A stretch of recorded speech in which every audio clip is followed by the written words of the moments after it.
Hello guys, welcome back to our channel. भाइयों, starting में ही आपसे मैं माफ़ी मांगना चाहता हूँ क्योंकि मुझे पता है ये जो हमने सीरीज शुरू की है कोऑर्डिनेट ज्योमेट्री के चैप्टर की, भाई बहुत लंबी हो चुकी है। पर भाई मेरा मेन मोटिव ये है, मकसद ये है कि मैं आपको जो करवा रहा हूँ वो आपको इजीली समझ आए। क्योंकि ये चीज़ जो मैं कोऑर्डिनेट वाला ज्योमेट्री वाला चैप्टर है, ये बोर्ड एग्जाम्स में बहुत ज़्यादा टाइम पे पूछा जाता है और कई कई बारी कॉम्पिटिटिव एग्जाम्स में भी आता है।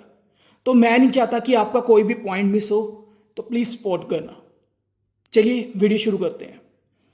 अब इस क्वेश्चन में मैं आपको एक और चीज़ बताना चाहता हूँ, इसके बाद सिर्फ एक लास्ट वीडियो है, उसके बाद चैप्टर हमारा क्लियर है। Please requested.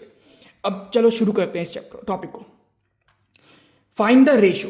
भाई फिर से रेशो। रेशो फाइंड करते करते हम क्या तंग हो गए हैं। रेशो पूछिए, ठीक है।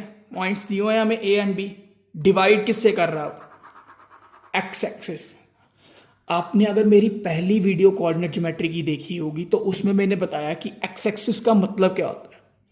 एक्स अगर नहीं देखी तो आपको मैं बता रहा हूँ, वैसे बेसिकली देख लेना क्योंकि आपका बेसिक ही उससे शुरू होता है। हमारे पास दो पॉइंट कोऑर्डिनेट्स होते हैं, कार्टेशियन प्लेन में दो पॉइंट्स होते हैं, एक एक्स वाई माइनस एक्स और माइनस वाई। एक्स एक्सिस का मतलब है कोई भी पॉइंट ना इस लाइन पे है कि मतलब वाई की वैल्यू जीरो है हमेशा। समझ गए आप इतना? तो चलिए, अब एक्स एक्सिस में कोऑर्डिनेट्स क्या होंगे हमारे? X comma zero. भाई बस सॉल्व हो गया चैप्टर, इसके बाद कुछ भी नहीं है इसमें। क्वेश्चन में हमारे पास पॉइंट कौन कौन से हैं? ए बी, और डिवाइड किससे कर रहा है? डिवाइड मतलब जो साइन बीच में पॉइंट लेना वो कौन सा है? X comma zero. सिंपल। ए की वैल्यू कितनी है? 1, -5। बी की कितनी है? -4, 5। ठीक है। अब इन्होंने क्या पूछा है? रेशियो।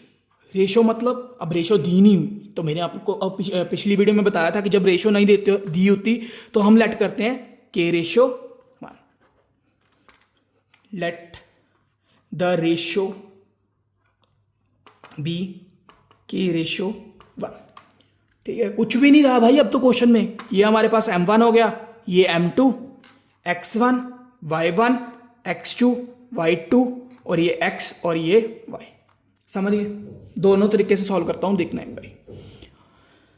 अब देखिए, x फाइंड करना हमने, फॉर्मूला कौन सा है? m1 x2 plus m2 x1 upon m1 plus m2।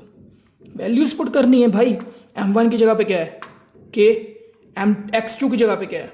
-4 plus m2 की जगह पे 1, x1 की जगह पे 1 upon k plus 1, m1 plus m2। तो हमारे पास क्या आ गया? x is equal to -4k plus 1 upon k plus 1। ये बन गया हमारे पास। भाई एक चीज़ बताऊं, एक चीज़ याद रखना हमेशा, कि हमेशा ही यूज़ होती है ये चीज़।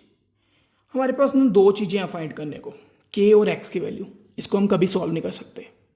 अंडरस्टूड? तो हम क्या करेंगे? अब y की वैल्यू पुट करेंगे।